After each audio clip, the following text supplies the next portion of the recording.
മാളത്തോരു മുമ്പയുടെ ഒരു അപ്കമിങ് എപ്പിസോഡിലേക്ക് എല്ലാവർക്കും സ്വാഗതം. ഒരു ദിവസം മനുവും മുത്തശ്ശിയും കൂടി സംസാരിച്ചുകൊണ്ടിരിക്കുകയാണ്. അന്നേരം കമല അങ്ങോട്ടേക്ക് വരുന്നുണ്ട്. മുത്തശ്ശിയെ ഇവിടെ കൊണ്ടുവന്നാക്കിയതിനു ശേഷം കമലയുടെ സ്വഭാവം ആകെ മാറിയിട്ടുണ്ട്. കമല പറയുന്നുണ്ട്, ദേ നിങ്ങളുടെ മകൾ ഇവിടുന്ന് കൊണ്ടുപോകാനൊന്നും തീരുമാനിച്ചിട്ടില്ല. എനിക്കറിയാം, അവൾ പതുക്കെ അവളുടെ വീട്ടിൽ നിന്നും അവളെ ഒഴിവാക്കിയതാണ് നിങ്ങളെ. സ്വന്തം മകൾക്ക് പോലും നിങ്ങളെ ആവശ്യമില്ല എന്ന് പറയുകയാണ്. ഇത് കേട്ട് മനുവിനാകെ വിഷമമാവുന്നുണ്ട്. എന്താ അമ്മ ഈ പറയുന്നത്? മുത്തശ്ശിയോട് ഇങ്ങനെയൊക്കെ സംസാരിക്കാൻ പാടുണ്ടോ? മുത്തശ്ശിയെ സംരക്ഷിക്കേണ്ട ചുമതല നമുക്ക് കൂടിയുണ്ട്. ആൻറ്റിക്ക് മാത്രമല്ല, അച്ഛനല്ലേ അമ്മയെ മുത്തശ്ശിയെ നോക്കേണ്ടതെന്ന് ചോദിക്കുന്നുണ്ട് മനു. നീയൊന്നും മിണ്ടാതിരിയടാ, നിനക്ക് കാര്യങ്ങളൊന്നും അറിയാത്തത് കൊണ്ടാ. അമ്മയ്ക്ക് എന്നെ കണ്ണെടുത്താൽ കണ്ടുകൂടാ. എൻ്റെ കുറ്റം മാത്രമേ മറ്റുള്ളവരോട് പറയത്തുള്ളൂ. അങ്ങനെയുള്ള ഇവരെ ഞാൻ എന്തിനാ നോക്കുന്നത്? ഇനി എത്ര കാലം ഞാനിത് സഹിക്കേണ്ടി വരുമെന്ന് എനിക്കറിയില്ല എന്നും പറഞ്ഞുകൊണ്ട് കമല അവിടെ നിന്നും പോകുന്നുണ്ട്. എന്നാൽ ഇതെല്ലാം കേട്ട് മുത്തശ്ശിക്ക് ഒരുപാട് സങ്കടമാവുന്നുണ്ട്. അത് കണ്ട് മനു മുത്തശ്ശിയെ സമാധാനിപ്പിക്കുന്നുണ്ട്. മുത്തശ്ശി ഒരു സങ്കടമൊന്നും തോന്നണ്ട കേട്ടോ. മുത്തശ്ശിക്ക് അമ്മയുടെ സ്വഭാവം മുത്തശ്ശിക്ക് അറിയാവുന്നതല്ലേ. ഇവരുടെ സ്വഭാവം ഒന്നും മാറ്റാൻ നമുക്കിപ്പോൾ കഴിയില്ല മുത്തശ്ശി. അവരവിടെ എന്താന്ന് വെച്ചാൽ പറയട്ടെ. മുത്തശ്ശിക്ക് കൂട്ടായിട്ട് ഞങ്ങളുണ്ടല്ലോ എന്ന് ചോദിക്കുകയാണ്. മനു, നിനക്കറിയാഞ്ഞിട്ടാ ഞാൻ ഇവിടെ എന്തെല്ലാം സഹിക്കുന്നു എന്ന്. ഇതിനെല്ലാം കാരണക്കാരി എൻ്റെ മകൾ തന്നെയാ, വൈജ. അവളല്ലേ എന്നെ ഇവിടെ കൊണ്ട് തള്ളിയത്. അവളിതെല്ലാം ചെയ്യുന്നത് ആ അലീനയോടുള്ള ദേഷ്യത്തിനാ, അല്ലാതെ എന്നോടുള്ള ദേഷ്യത്തിനല്ല. അവൾക്ക് അലീനയുടെ മുന്നിൽ വിജയിക്കണം. അതിനു വേണ്ടി മാത്രമാണ് എന്നെ ഇങ്ങനെയിട്ട് കഷ്ടപ്പെടുത്തുന്നത്. ആ മോൾ എന്നെ എത്ര നല്ലവണ്ണം നോക്കിയതാ. എന്നിട്ടാ എന്നെ വീണ്ടും അവൾ ഇവിടെ കൊണ്ട് തള്ളിയിരിക്കുന്നത്. ഇപ്പോൾ അവൾക്ക് എന്നെ കണ്ണിന് നേരെ കണ്ടുകൂടാ. എൻ്റെ അസുഖമൊക്കെ മാറി വന്നതായിരുന്നു. ഇനി ഞാൻ പഴയതുപോലെ തന്നെ നടക്കാൻ വയ്യാത്ത വിധം ആയിത്തീരും. എനിക്കത് ഉറപ്പാ. കേട്ടെ മനു പറയുന്നുണ്ട്, മുത്തശ്ശി വിഷമിക്കണ്ട, കുറച്ച് കഴിയട്ടെ, അവിടുത്തെ പ്രശ്നങ്ങളൊക്കെ ഒന്ന് ഒതുങ്ങട്ടെ. അപ്പോൾ ബാലചന്ദ്രൻ അങ്കിൾ തന്നെ മുത്തശ്ശി അങ്ങോട്ടേക്ക് കൊണ്ടു ചെല്ലും. അലീന എന്തായാലും മുത്തശ്ശിയെ അങ്ങോട്ട് ചെല്ലാൻ വേണ്ടി മുത്തശ്ശിയോട് പറയുമായിരിക്കും. എന്തായാലും കുറച്ച് ദിവസത്തേക്ക് മുത്തശ്ശി ഒന്ന് ക്ഷമിക്കുമെന്ന് പറയുന്നുണ്ട് മനു. എന്തായാലും ഇനി പറഞ്ഞിട്ടൊന്നും കാര്യമില്ലല്ലോ. അവളുടെ വാശി ജയിക്കട്ടെ, അവൾ തന്നെ വിജയിക്കട്ടെ. എന്തായാലും മനു പറയുന്നുണ്ട്, മുത്തശ്ശി എന്തായാലും ആലീനയ്ക്കെതിരെ മുത്തശ്ശി എങ്ങനെയൊന്നും ചെയ്യുമെന്ന് ഞാൻ പ്രതീക്ഷിച്ചിട്ടുണ്ടായിരുന്നില്ല കേട്ടോ. അവളെ മുത്തശ്ശിക്ക് ഇഷ്ടമില്ലാതായി തുടങ്ങിയല്ലേ എന്ന് ചോദിക്കുമ്പോൾ മുത്തശ്ശി പറയുന്നുണ്ട്, മനു നീ എന്തായി പറയുന്നത്? എനിക്ക് ആ കുട്ടിയെ ഒരുപാട് ഇഷ്ടമാണ്. ഒരിക്കലും ഞാൻ ആ കുട്ടിയെ വെറുത്തിട്ടില്ല. പക്ഷേ ഒരു നിമിഷം എൻ്റെ മകൾക്ക് അവൾ കാരണം ഒരു ബുദ്ധിമുട്ട് വരുമെന്ന് ഞാൻ ചിന്തിച്ചപ്പോൾ ആ നിമിഷമാണ് ഞാൻ അവൾ പോയാൽ എങ്ങനെയെങ്കിലും എൻ്റെ മകളുടെ ജീവിതം സേഫ് ആവുമല്ലോ എന്ന് വിചാരിച്ചിട്ടാണ് ഞാൻ അങ്ങനെ എല്ലാം ചെയ്തത്. പക്ഷേ അവൾ കാരണമാണ് ഞാൻ ഈ നിലയിലിരിക്കുന്നത്. അല്ലെങ്കിൽ എന്നോ ഞാൻ കിടപ്പിലായി പോയേനെ. ഇപ്പോഴെങ്കിലും മുത്തശ്ശിക്ക് അത് മനസ്സിലായല്ലോ. എന്തായാലും ഇങ്ങനെയൊക്കെ സംഭവിച്ചു. ഇനി പതുക്കെ എല്ലാം ശരിയാവുമെന്ന് നമുക്ക് പ്രതീക്ഷിക്കാം. മുത്തശ്ശിയുടെ മകളെ ഇതിനു മുൻപ് തന്നെ ഉപദേശിച്ച് ശരിയാക്കേണ്ടതായിരുന്നു. അത് ചെയ്യാത്തത് കൊണ്ടാ ആൻറ്റി ഇത്രയ്ക്ക് വഷളായത്. ആദ്യം തൊട്ടേ ബാലചന്ദ്രൻ അങ്കിളിൻ്റെ ഇഷ്ടത്തിനനുസരിച്ച് ഒന്ന് ആൻറ്റി നിന്നു കൊടുക്കുകയായിരുന്നെങ്കിൽ ഇത്ര വലിയ പ്രശ്നങ്ങളൊന്നും ഉണ്ടാവുമായിരുന്നില്ല. എന്താ മനു നീ പറയുന്നത്? അവളുടെ സ്വഭാവം നിനക്ക് അറിയാവുന്നതല്ലേ. ആരെന്ത് പറഞ്ഞാലും അവൾ അനുസരിക്കില്ല. അവൾക്കൊരു ശരിയുണ്ട്, അത് മാത്രമേ അവൾ ചെയ്യത്തുള്ളൂ. പിന്നെ ഇനിയിപ്പോൾ എന്നും പറഞ്ഞിട്ട് കാര്യമൊന്നുമില്ല. ഇത് ഇനി ശരിയാവുമോ എന്ന് തന്നെ എനിക്ക് സംശയമാണ്. അത്രയ്ക്ക് വഷളായിരിക്കുന്നു കാര്യങ്ങൾ. വൈജയാണെങ്കിൽ ഒരു ഇഞ്ചിന് വിറ്റ് കൊടുക്കുന്നുമില്ല. അവളൊന്ന് താന്നിരുന്നെങ്കിൽ ഇതെല്ലാം ശരിയാവുമായിരുന്നു എന്നിങ്ങനെ പറയുന്നുണ്ട് നമ്മുടെ മുത്തശ്ശി. ഉടനെ തന്നെ മുത്തശ്ശിയോട് മനു ചോദിക്കുന്നുണ്ട്, മുത്തശ്ശിയുടെ ഫോൺ എവിടെയെന്ന് ചോദിക്കുകയാണ്. ഉടനെ മുത്തശ്ശി പറയുന്നുണ്ട്, ആ ഫോൺ ഇവിടെ തന്നെ ഉണ്ട് മനു. അല്ല, ഞാൻ വിചാരിച്ചു വരുന്ന സമയത്ത് അത് അലീനയ്ക്ക് കൊടുത്തിട്ടാണോ മുത്തശ്ശി വന്നതെന്ന്. ഇല്ല മനു, ഞാനത് ചെയ്തിട്ടുണ്ടായിരുന്നില്ല. എന്നോട് ആ രേവതിക്കുട്ടിയും വിളിച്ചപ്പോൾ ചോദിച്ചു, മുത്തശ്ശിക്ക് ഫോൺ അലീനയ്ക്ക് കൊടുക്കാമായിരുന്നില്ലേന്ന്. നീ അത് അവൾക്ക് കൂടി വേണ്ടി വാങ്ങിച്ചതാണെന്നാണ് രേവതിക്കുട്ടി എന്നോട് പറഞ്ഞത്. ഉടനെ മനു പറയുന്നുണ്ട്, അല്ല അവൾ പറഞ്ഞിട്ടുണ്ടായിരുന്നു അവൾക്ക് മാത്രമായിട്ടൊരു ഫോൺ വേണ്ട എന്നുള്ളത്. അതുകൊണ്ടാണ് മുത്തശ്ശിക്ക് ഞാനൊന്ന് മേടിച്ചു തന്നത്. രണ്ടുപേർക്കും യൂസ് ചെയ്യാലോ എന്ന് വിചാരിച്ചിട്ടാണ് ഞാൻ വാങ്ങിച്ചു തന്നത്. എന്തായാലും എനിക്ക് അതിനൊന്നും ഓർമ്മയുണ്ടായിരുന്നില്ല മനു. ഞാൻ ആകെ ടെൻഷനിലല്ലേ ഇങ്ങോട്ടേക്ക് വന്നത്. അതുകൊണ്ട് ഫോണിൻ്റെ കാര്യമൊന്നും എനിക്ക് ഓർമ്മയില്ല.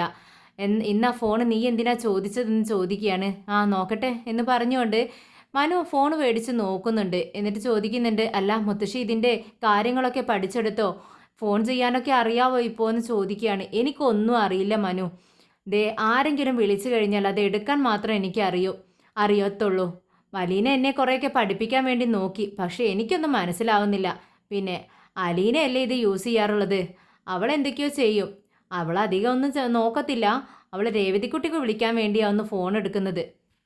മുത്തശ്ശി ഇതിൽ വീഡിയോസൊക്കെ കാണാം. മുത്തശ്ശി ഇങ്ങനെ കിടക്കുന്ന സമയത്ത് സമയം പോകുന്നതിന് അതൊക്കെ നല്ലതല്ലേ മുത്തശ്ശി, ഇതൊക്കെ ഒന്ന് യൂസ് ചെയ്യാൻ ഞാൻ പഠിപ്പിച്ചു തരാമെന്ന് പറയുന്നുണ്ട്. എന്നാൽ മുത്തശ്ശി പറയുന്നുണ്ട് അതിൻ്റെ ഒന്നും ആവശ്യമില്ല മോനെ, എനിക്കതൊന്നും കാണാൻ എൻ്റെ മനസ്സ് ശരിയല്ല. അങ്ങനെ മനു മുത്തശ്ശിയുടെ ഫോൺ ഇങ്ങനെ നോക്കിക്കൊണ്ടിരിക്കുന്ന സമയത്താണ് അതിൽ കുറേ വോയിസ് കോളർ ഇങ്ങനെ റെക്കോർഡായി കിടക്കുന്നത് കാണുന്നത്. അപ്പോൾ വോയിസ് ഇങ്ങനെ റെക്കോർഡായി കിടക്കുന്നത് കാണുമ്പോൾ ഒരു റെക്കോർഡ് ഒന്ന് മാത്രമല്ല പലതും അങ്ങനെ റെക്കോർഡ് ചെയ്ത് കിടക്കുന്നത് കാണുമ്പോൾ മനുവിന് തോന്നുന്നുണ്ട്, എന്ത് പറ്റി ഇതെല്ലാം ഇങ്ങനെ റെക്കോർഡ് ചെയ്ത് വെച്ചിരിക്കുന്നത്, അതിൻ്റെ ആവശ്യമുണ്ടോ, അലീന എന്തിനായിരിക്കും ഇത് ഓണാക്കി വെച്ചിരിക്കുന്നത് എന്നിങ്ങനെ വിചാരിച്ച് മനു അത് കേൾക്കണോ കേൾക്കണ്ടേ എന്നും ഇങ്ങനെ അതൊരു തെറ്റല്ലേ ഞാൻ ചെയ്യുന്നത് എന്നൊക്കെ മനസ്സിലിങ്ങനെ ചിന്തിക്കുന്നുണ്ട്. എന്നാലും അത് എന്താണെന്ന് അറിയാനുള്ള മനുവിൻ്റെ മനസ്സിലൊരു ആകാംക്ഷ തോന്നുവാണ്, അറിയാനുള്ള ആകാംക്ഷ. മുത്തശ്ശി ഫോൺ ഇപ്പം ഞാൻ കൊണ്ടുവന്ന് തരാട്ടോ എന്ന് പറഞ്ഞുകൊണ്ട് പതുക്കെ മനു മുത്തശ്ശിയുടെ റൂമിൽ നിന്ന് പുറത്തേക്ക് ഇറങ്ങുന്നുണ്ട്. അതിൽ നിന്നും മനു ഒരു കോൾ റെക്കോർഡ് കേൾക്കുവാണ്. കേൾക്കുന്നത് നമ്മുടെ അലീനയും രേവതിക്കുട്ടിയും കൂടി സംസാരിക്കുന്നതാണ്. അലീന രേവതിക്കുട്ടിയോട് പറയുന്നുണ്ട്, അത് എൻ്റെ അമ്മയായി പോയില്ല, അതുകൊണ്ടാണ് എല്ലാം സഹിച്ച് ഞാൻ ഇവിടെ നിൽക്കുന്നതെന്ന് പറയുന്നു. അപ്പോഴേക്കും രേവതിക്കുട്ടി പറയുന്നുണ്ട്, എന്തിനാ എല്ലാം സഹിച്ചിങ്ങനെ നിൽക്കുന്നത്, ചേച്ചിക്ക് അവരെ മാറ്റി നിർത്തി അവരോട് പറയാമായിരുന്നില്ലേ, നിങ്ങൾ 22 വർഷങ്ങൾക്ക് മുൻപ് പിഴച്ചു പെറ്റ് തള്ളിയ ആ സന്തതിയാണ് ഞാൻ എന്നുള്ള സത്യം തുറന്നു പറയാമായിരുന്നില്ലേ ചേച്ചിക്ക്, നിങ്ങളെ ഒന്ന് കാണാനും നിങ്ങളെ ഒന്ന് അമ്മയെന്ന് വിളിക്കാനുമുള്ള ആഗ്രഹം കൊണ്ട് മാത്രമാണ് ഞാനിവിടെ വന്നതെന്നോ ചേച്ചിക്ക് തുറന്നു പറയാമായിരുന്നില്ലേ എന്നുള്ള വോയിസാണ് നമ്മുടെ മനു കേൾക്കുന്നത്. അത് കേട്ടത് മനു ഞെട്ടുന്നുണ്ട്. മനു ആകെ ഷോക്കാവുന്നുണ്ട്. മനുവിനാകെ ഷോക്കായിട്ട് മനു ഇങ്ങനെ ചിന്തിക്കുന്നുണ്ട്, അപ്പോൾ അലീന ആൻറ്റിയുടെ മകളാണോ 22 വർഷങ്ങൾക്ക് മുമ്പ്? അപ്പോൾ അവൾ ജനിച്ച് അവളെ അപ്പോൾ ആൻറ്റി ഓർഫനേജിലേക്ക് കൊണ്ടുപോയി ആക്കിയതാണോ? എനിക്കിതൊന്നും വിശ്വസിക്കാൻ കഴിയുന്നില്ലല്ലോ. ഇതൊക്കെ അറിഞ്ഞുകൊണ്ടാണോ അലീന ഇത്രയും കാലം ആൻറ്റിയുടെ വീട്ടിൽ താമസിച്ചിരുന്നത്? അതുകൊണ്ടായിരിക്കാം ആൻറ്റി ചെയ്യുന്ന എല്ലാ കാര്യങ്ങളും സഹിച്ചുകൊണ്ട് ഇങ്ങനെ ജീവിക്കുന്നത്. ഒരിക്കൽ പോലും ഒരു കുറ്റവും പോലും അലീന ആൻറ്റിയെക്കുറിച്ച് പറയുന്നത് കേട്ടിട്ട് പോലുമില്ല. അവൾ ഇടയ്ക്കിടയ്ക്ക് പറയുന്നുണ്ടല്ലോ തൻ്റെ കൂടപ്പുറപ്പുകളെ പോലെയാണ് അവരെ സ്നേഹിക്കുന്നതെന്ന്. അപ്പോൾ ഇതെല്ലാം മനസ്സിൽ കരുതിക്കൊണ്ടാണ് അവളങ്ങനെ പറഞ്ഞിട്ടുണ്ടായിരുന്നത്.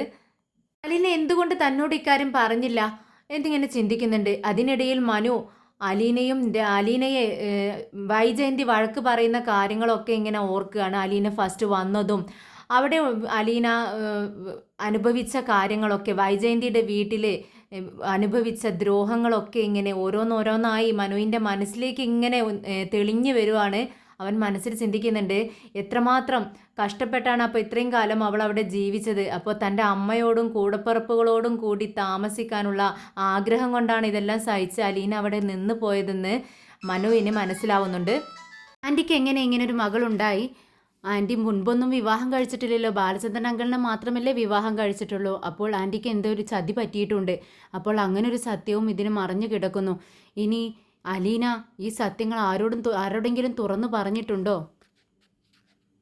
ഇനി അങ്കിൾ ഈ സത്യങ്ങളെല്ലാം അറിഞ്ഞിട്ടാണോ ആൻറ്റിയോട് ഇത്രയും വെറുപ്പ് കാണിക്കുന്നത് എന്നൊക്കെ മനസ്സിലിങ്ങനെ തോന്നുകയാണ് മനുവിന്. ഇനി എന്തൊക്കെയാ ദൈവമേ നടക്കാൻ പോകുന്നത്? ഇനി ഇവർ തമ്മിൽ സംസാരിക്കുന്നത് വൈജയന്തി ആൻറ്റിയെക്കുറിച്ച് തന്നെയല്ലേ? ഇനി മറ്റാരെങ്കിലും കുറിച്ചാണോ സംസാരിക്കുന്നത് എന്നൊക്കെ ഇങ്ങനെ പല ചിന്തകളും മനുവിൻ്റെ മനസ്സിലൂടെ ഇങ്ങനെ കടന്നു പോവുകയാണ്.